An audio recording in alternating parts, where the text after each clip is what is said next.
I wanted to make this video and to be like a short little joke or whatever, comparing the two games, but a lot of people are basically up in arms about Sonic Racing Crosswords being around $90, the digital deluxe version for PlayStation, Xbox, and Nintendo Switch too.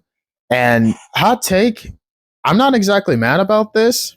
Oh, but that's just because you still own the original Switch, which means it only costs $60 for you.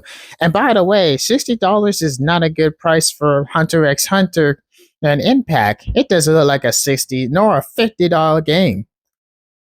Yes, I'm bringing that up too.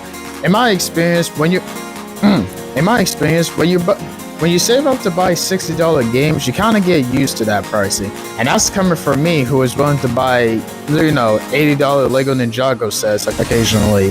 And that's with time and like pacing and whether or not I can get it or not. The thing about Crossroads, in my opinion, is that the roster selection is better than Mario Kart World. But not talking about that, yes, I do still own the original Nintendo Switch. I don't own the Switch 2. And most people who do still own the Switch or basically have the good pricing for Crossroads in that department. But the fact that Crossroads is basically around wait, I think I gotta correct myself. Isn't it just yeah, it's just $70. My mistake. But according to Steam, and I'm guessing the other stores, it's $90 if you get the whole digital deluxe edition. And the reason why I'm not upset about this is because isn't it technically a choice to buy this version? Like, yeah, it's outrageous to have a game, especially a digital deluxe bundle, to be this amount of money. But at the same time, it's a choice. If you just want to play the game, then buy the game. Yeah, $70 is much, but that's just the base game. Or in my case, $60. I don't really think it's that high of a price. And again, it's $10 less than Mario Kart World, which, why am I more leaning on Crosswords than Mario Kart World?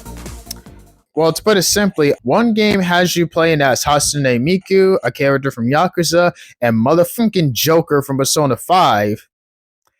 And the other game consists of you playing with different enemies, such as Goomba, Monty Mole, the Capsicrag, Wiggler, the fucking dead Skullfish.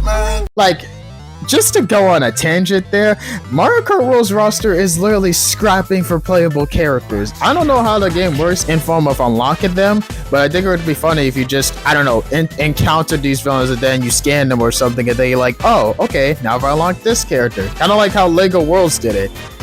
The point is, it's kind of funny how Mario Kart World's roster consists of different Mario enemies, which could pass in a Mario Party game, but at least Crossworld has more diverse characters. I heard they already got like, what, over 22 or 50 characters in the game? So I'm guessing most of them are just Sonic characters that, are already established and not from Archie. I even heard about the links that suggest that SpongeBob, Ninja Turtles, and Avatar were going to be in there, but I like for Sega to prove that fact true. Also, the funniest thing to me when I saw this revealed at Game Fest was that the creator of Sonic not only bashed Mario Kart World a bit, I think, but he also revealed that Minecraft was gonna be part of the game.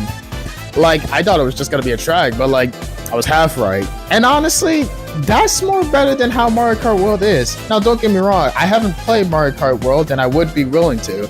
Even I can admit, I thought the game looked pretty appealing.